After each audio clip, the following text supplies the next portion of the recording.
Assalamu alaikum, bienvenue dans les cours de HP. Nous sommes arrivés à la troisième politique 4P, qui est la politique de distribution, bien sûr dans le marketing mix ou marketing opérationnel. Alors, il y a trois grandes parties dans ce chapitre. Premièrement, les généralités sur la distribution en général, les stratégies de distribution et le choix de la politique de distribution. Dans la première partie, nous allons voir des définitions, quels sont les acteurs de la distribution, l'utilité des intermédiaires, les fonctions ou les rôles de la distribution et les formes de la distribution. Que signifie la distribution? Distribuer, c'est amener le produit au bon endroit, au bon moment, en quantité suffisante et avec le choix et les services nécessaires à leur vente, leur consommation et leur entretien. Donc autrement dit, c'est rendre le produit disponible pour le client, tout simplement. Bien sûr, pour cela, il faut choisir le bon moment, le bon endroit, la bonne quantité, etc., etc.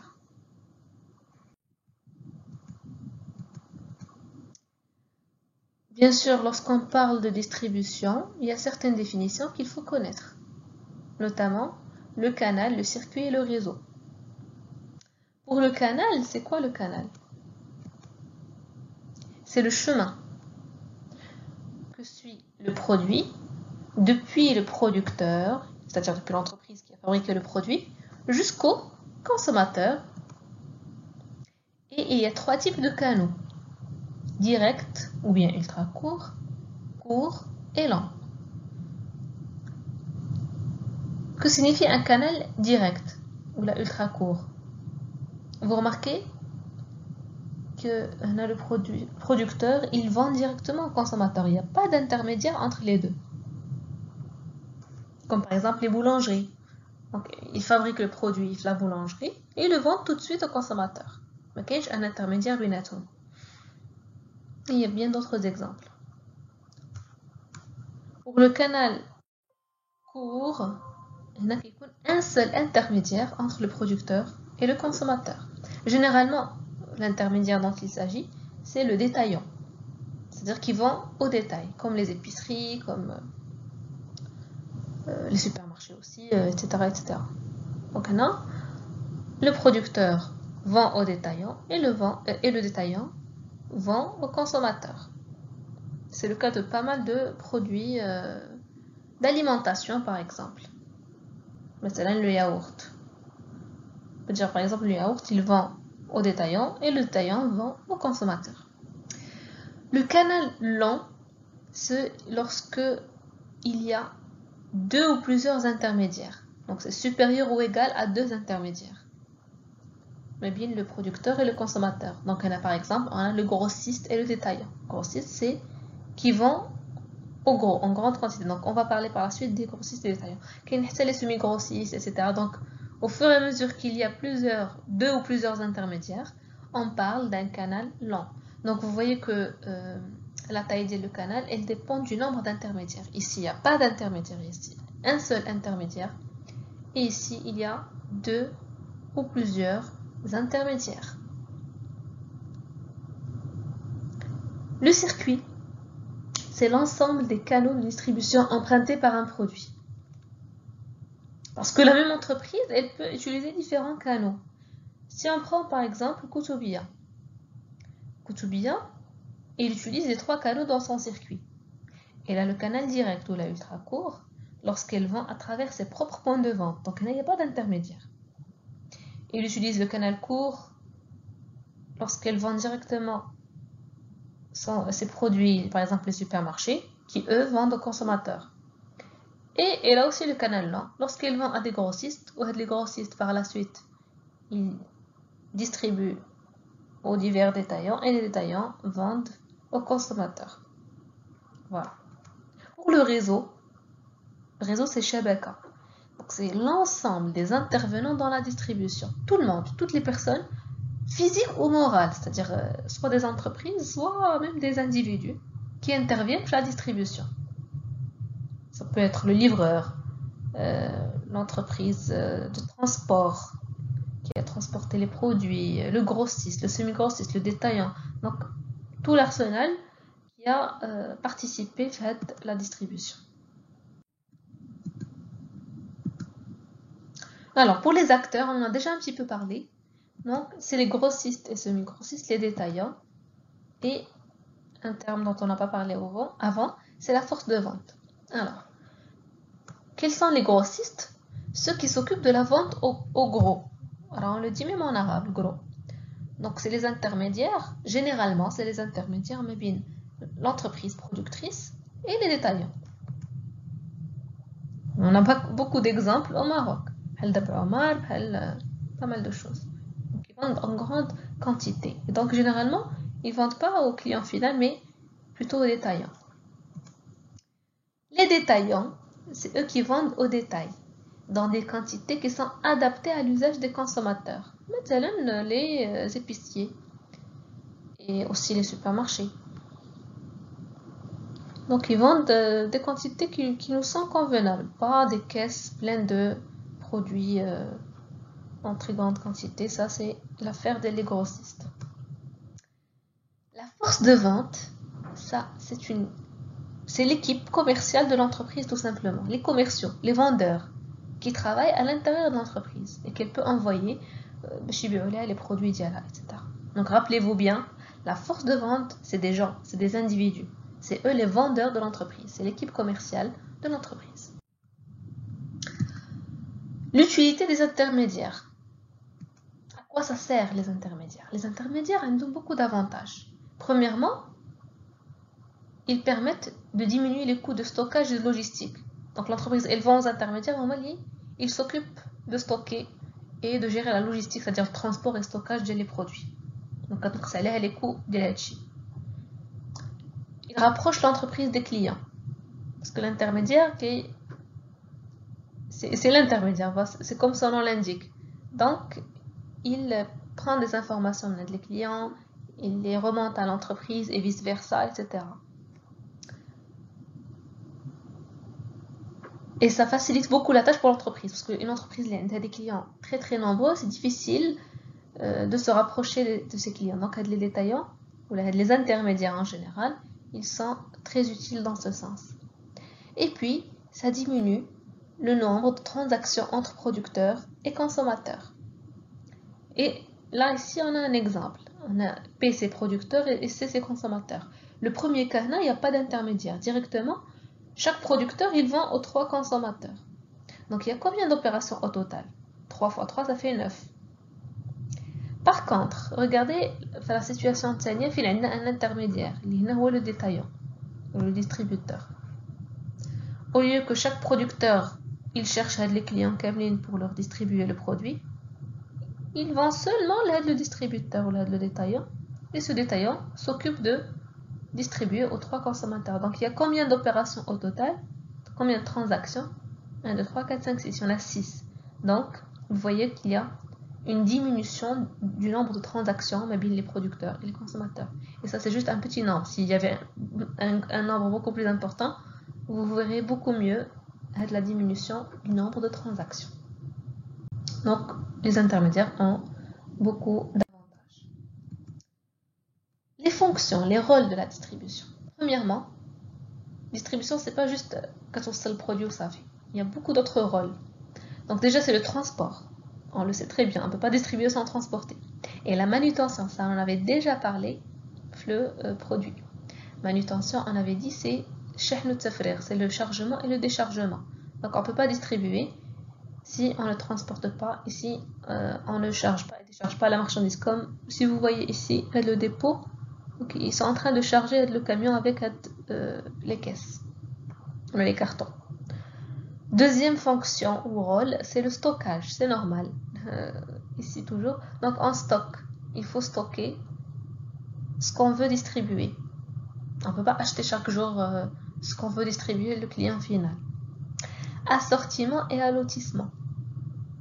Ici on parle des lots et on parle des assortiments. Assortiment, c'est l'ensemble des produits qui sont vendus par le distributeur.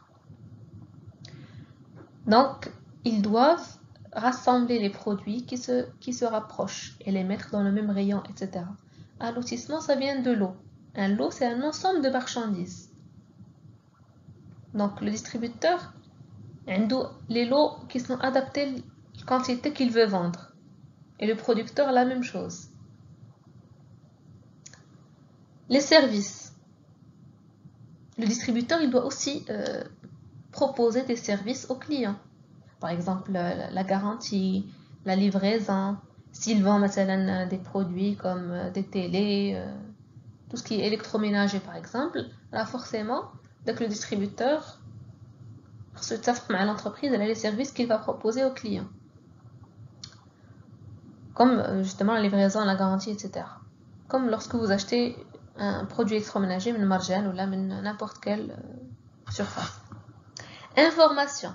Comme on avait dit tout à l'heure, le distributeur, il a de l'information descendante et ascendante. Descendante, ça veut dire qu'il y a l'information de l'entreprise, le client, et ascendante, le contraire. C'est-à-dire le feedback. Il donne l'information sur ce que préfère le client, ce qu'il achète, ce qu'il n'achète pas. Il donne toutes ces informations à l'entreprise. Et enfin, financement. C'est le distributeur, forcément, il achète de l'entreprise avant que le client final achète. Donc, en quelque sorte, il finance aussi l'entreprise. Les formes de la distribution, il y a 3 formes de distribution. Le commerce indépendant, le commerce intégré et le commerce associé. Le commerce indépendant, c'est-à-dire qu'il y a une indépendance, une séparation, mais bien les grossistes et les détaillants. Il n'y a aucun lien بيناتهم. Chacun travaille tout seul. Comme par exemple le cas des épiciers.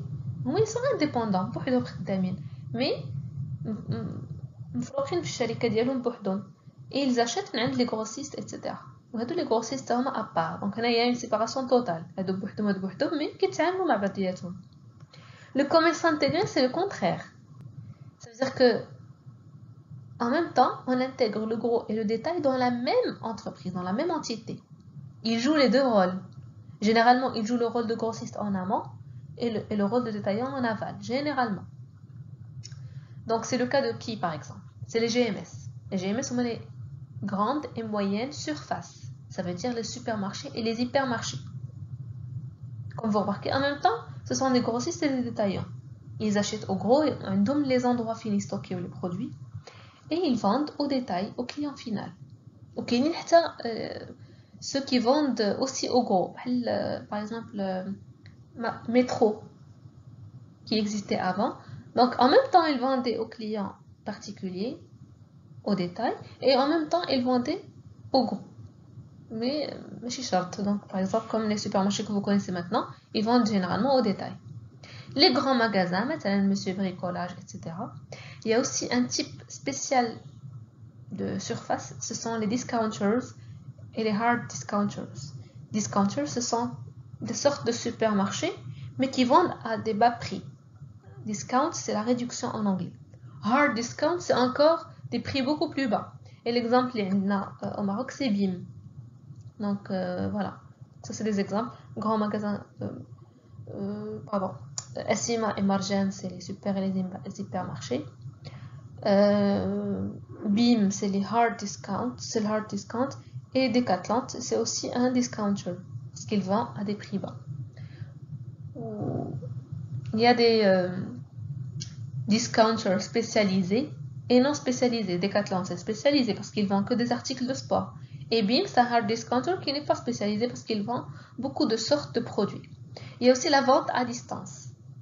Avec les ventes en ligne, les sites de e-commerce, etc. Donc ça s'est vraiment beaucoup développé. Le commerce associé, c'est un peu entre les deux. En même temps, il y a le groupement, une association entre les grossistes et les détaillants, mais chacun reste indépendant. Ensemble. Comme vous remarquez, indépendant, séparation totale. Intégrés, ils sont intégrés dans la même entité. Associés, non. C'est entre les deux. Il y a un groupement entre grossistes et détaillants, entre les grossistes بيناتهم ولا entre les détaillants بيناتهم, mais كل وحدة شركة مستقلة. Elles restent des entreprises indépendantes. Il y a la franchise comme exemple. Franchise, c'est quoi? C'est un contrat par lequel une entreprise, qui s'appelle le franchiseur, c'est le propriétaire de la marque. Il donne le droit à quelqu'un d'autre qui s'appelle le franchisé d'utiliser la marque et les produits d'Yalha et etc., etc. En contrepartie de lui donner des conseils, il donne aussi des conseils et comment gérer, etc. Et en contrepartie, bien sûr, le franchisé doit payer des redevances qui s'appellent les royalties aux franchiseurs. Comme par exemple les marques que vous connaissez déjà très bien, McDo. Donc, au lieu de McDo par exemple, à chaque fois elle achète un magasin, elle le loue, ou elle installe le personnel, etc. Qu'est-ce qu'elle fait? Elle vend la franchise à des personnes qui vont reproduire la marque et tous les produits, etc. Bien sûr, il y a le contrôle, je me suis dit n'importe quoi. Ils doivent respecter le cahier des charges. La franchise, elle ne perd pas la réputation d'Yala. Voilà, vous voyez, c'est le mec là, McDo, etc., Pizza Hut, il y a aussi tout ce qui est habillement, vêtements, comme la plupart des marques qui sont écrites ici, Kitea, Celio, Zara, Big Deal, Marwa aussi, hein, parce qu'elles se développent aussi sous forme de franchise. Voilà, ça ce sont les 3 formes de distribution.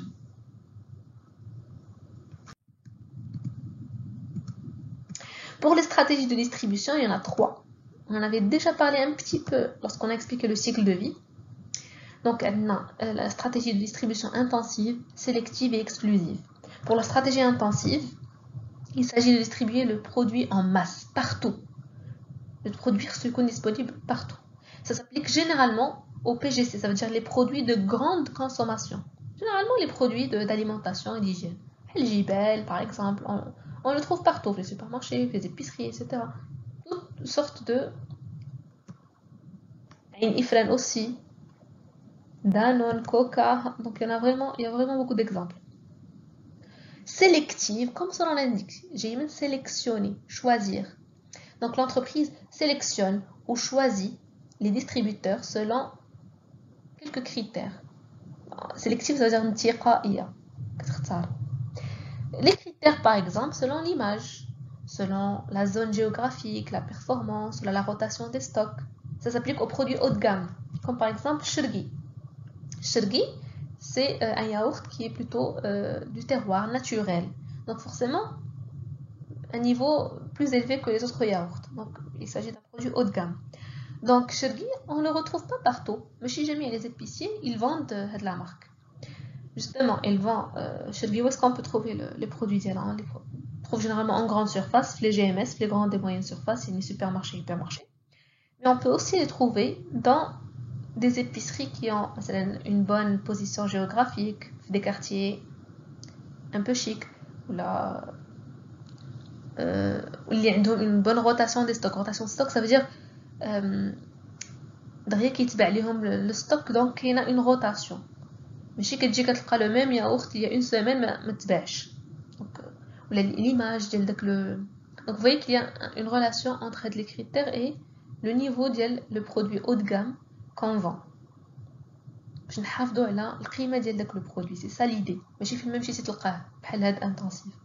Exclusive, هنا c'est حصري. L'entreprise ne distribue que chez les distributeurs avec lesquels elle a signé ce qu'on appelle un contrat d'exclusivité. Contrat, carrément qu'il y a un contrat, c'est le mot-clé. Parce qu'on a un contrat, c'est l'entreprise mais un distributeur. Généralement, c'est des produits de luxe, ça veut dire très très très haut de gamme.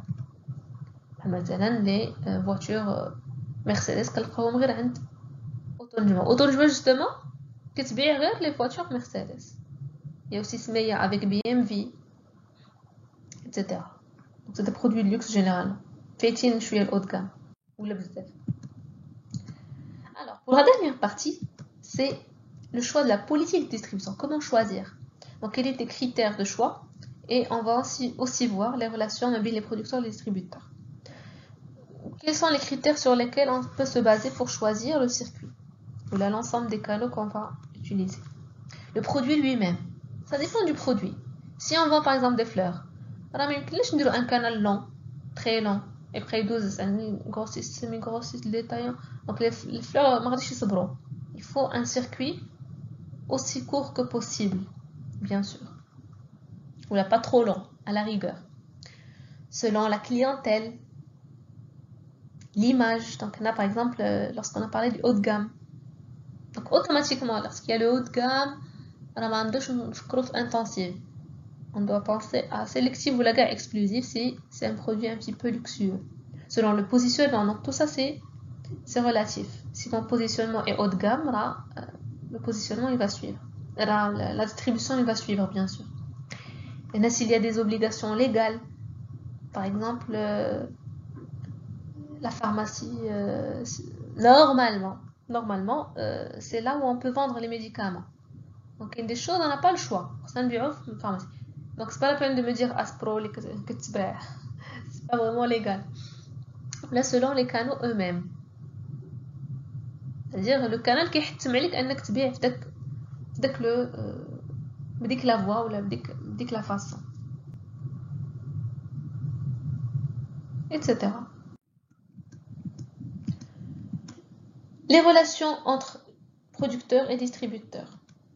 Non, il se peut qu'il y ait des conflits entre producteurs et distributeurs. Par exemple, parce qu'ils ont des objectifs différents. Le producteur va يبيع le maximum, donc ما كرهش البلاصه كامله في داك الديستريبيوتور تكون تعطالو. Et le distributeur عاوتاني il a peur que le produit ne soit pas vendu. Donc il y a une petite partie par exemple où là ils peuvent avoir des objectifs différents. على حسب le prix par exemple, la marge ديال كل واحد. Aussi il peut y avoir un conflit entre le producteur et le canal. Ça veut dire par exemple, comme on avait déjà vu avant, on peut avoir des prix différents selon le canal de distribution. Là, c'est encore pire à cause de la concurrence déloyale. C'est le secteur informel. etc. Donc, le prix. Du coup, le producteur peut trouver un problème selon la tarification différente et que ce qu'on impose à la concurrence déloyale. Pour l'efficacité de la distribution, il y a pas mal d'indicateurs. On a un indicateur simple qui est le TPC. C'est le taux de probabilité de contact avec la clientèle. Ça veut dire, pour calculer ça, c'est le pourcentage des personnes qui trouvent le produit disponible. Maintenant, sur 100 personnes, les قلبوا على le produit. Bien sûr, on parle des personnes qui cherchent le produit, mais c'est n'importe qui. La cible ديالنا. Donc 100 personnes qui يقلبوا على le produit. Par exemple, Casa كاملة. وملي سولناهم لقينا بأن 80 فيهم اللي لقاو le produit. Donc quel est le TPC? C'est 80 sur 100. Il y a 80%. 80% اللي قلبوا على le produit لقاوه. Donc ça veut dire que l'efficacité est de 80%. 20% ما لقاوش le produit. Ça veut dire qu'il y a un petit problème au niveau des 20 personnes qui n'ont pas trouvé le produit. Donc je dois voir si je dois élargir la distribution d'Yali ou pas. Le retailing mix. Retail, c'est un terme anglais qui signifie le détaillant, retailer. Donc, on parle du distributeur. On a déjà vu le marketing mix, le mix produit. Il y a aussi le mix dès le distributeur. Ça veut dire les éléments, le mélange dont a besoin le distributeur pour valoriser son offre. Donc, le distributeur, qu'est-ce qu'il fait? Il s'occupe de l'agencement du point de vente. Ça veut dire le décor, comment il va agencer, comment il va organiser le point de vente d'hier, les rayons, etc. Il y a aussi l'emplacement géographique du point de vente. Déjà, le lieu où se trouve avec le point de vente, il fait partie du mix distributeur. Le prix, parce que le prix, c'est bien l'entreprise, خاصة تربح شوية مع le distributeur et le distributeur ça ouais, il doit gagner avec le client final. Donc le prix c'est aussi un paramètre important. Le stockage, doit y avoir des endroits pour stocker. Les promotions, donc même le distributeur doit penser à faire des promotions pour attirer la clientèle. Ça nous rappelle un petit peu les fonctions de la distribution qu'on a vu. Et enfin le merchandising, ou bien le marchandisage. C'est quoi le merchandising ou le marchandisage? C'est l'ensemble des techniques de présentation et de mise en valeur des produits les lieux de vente. C'est-à-dire comment l'entreprise ou la commande avec le distributeur va présenter les produits le lieu de vente pour attirer la clientèle. C'est ça l'idée, qui est des techniques pour encourager davantage le client à acheter le produit direct. Et là, pourquoi on utilise le merchandising? Comme on l'a dit, c'est pour attirer les clients, pour les encourager à revenir, pour optimiser l'espace, et bien gérer l'espace, pour faciliter le travail du personnel. Je crée des espaces facilement où ils peuvent aller faire le stock, où j'ai le produit. Tout le monde est à l'aise, win-win. Donc les salariés, ils travaillent à l'aise. Le client, il a envie de venir voir le décor. L'entreprise aussi, elle attire les clients et donc tout le monde est content. Quels sont les moyens de merchandising? Il y en a vraiment beaucoup. On va en présenter quelques-uns. Déjà, c'est l'organisation de l'espace de vente. Les zones chaudes et les zones froides. Les zones chaudes, c'est là où les gens viennent beaucoup. Froide, froide, c'est pas le rayon froid. Non, ça n'a rien à voir. Ça veut dire que les gens ne. Donc l'idée, l'entreprise doit encourager les gens à aller faire des zones froides aussi, mais chérir les zones chaudes. Donc l'idée c'est quoi? C'est ماشي نخليوها les zones froides وما داخل في le supermarché par exemple. Sinon ça ما يوصل تما. Donc c'est alterné. تبدا froide, وراها chaude, froide, chaude, etc. pour que les gens soient obligés de passer donc les passages ou les zones froides. Peut-être que dès que ça aille chauffer شي حاجة, ils vont l'acheter. La mise en rayon, le fait de mettre les produits les rayons, etc. etc. Les décors, la décoration c'est très important. كتلاحظوا في الأعياد ولا في المناسبات etc. كيتفننوا دابا les supermarchés ou حتى n'importe quel magasin pour décorer le magasin ديالهم. Les lumières, les odeurs des fois aussi. Les odeurs qui chehhiou pour pousser le client à acheter. La PLV en général, la publicité sur le lieu de vente, on en avait déjà parlé avant. L'animation, etc., etc. Vraiment, il y a beaucoup de techniques au service du merchandising. Voilà, c'est les rayons. Ça s'appelle les têtes de gondole. Elle dit que le prix c'est plus cher que le produit qui te parce que c'est normal, déjà au début, ça attire beaucoup les clients. Donc généralement, là, ils mettent des produits ou des offres promotionnelles parce que c'est très visible. Alors, on a par exemple, c'est le niveau de présentation. Tout ce qui se voit se prend et tout ce qui se touche s'achète. Donc, ils utilisent un petit peu le principe. Par exemple, là, ils mettent généralement des produits de valeur faible. Donc, par exemple. Parce que le client, ما عندوش مشكل غادي يتحنوا غادي يجبدوا. مثلا درتي لهم شي حاجه البري ديالها عادي ولا plus cher, ils vont pas faire داك l'effort. Et au niveau du chapeau, des yeux, c'est important que يديروا شي حاجه كتشهي qui attire. Donc la valeur est variable. Le niveau des mains, parce que tout ce qui se touche s'achète. Donc vraiment le merchandising carrément commerce là, c'est tout un module avec des calculs, etc. Parce que tout doit être bien étudié pour pousser le consommateur à acheter plus. وخلاص هنا في la sortie de caisse كتكون واقف وكتبغي تشري كتبغي تخلص vous voulez payer la facture ديالكم forcément il y a des petites friandises, des chocolats, des chewing-gums parce que forcément vous regardez ça et vous avez envie d'acheter la friandise pour la donner à votre enfant ou pour la prendre vous-même pour passer le temps là parce que ça fait envie tout simplement. Voilà, donc que faut-il retenir? Ça c'est les généralités, on a vu des définitions, les acteurs de la distribution, à quoi ça sert les intermédiaires, les 6 fonctions de la distribution et les 3 formes de la distribution. Pour les stratégies, on a vu les 3 stratégies intensives, sélectives et exclusives. Et enfin, nous avons vu quels sont les critères pour bien choisir la politique de distribution et pas mal d'informations sur les relations entre les producteurs et les distributeurs. Merci d'avoir suivi et à la prochaine vidéo, Inch'Allah, sur la politique de communication, avec la communication média et la communication hors média. Merci et à très bientôt, Inch'Allah.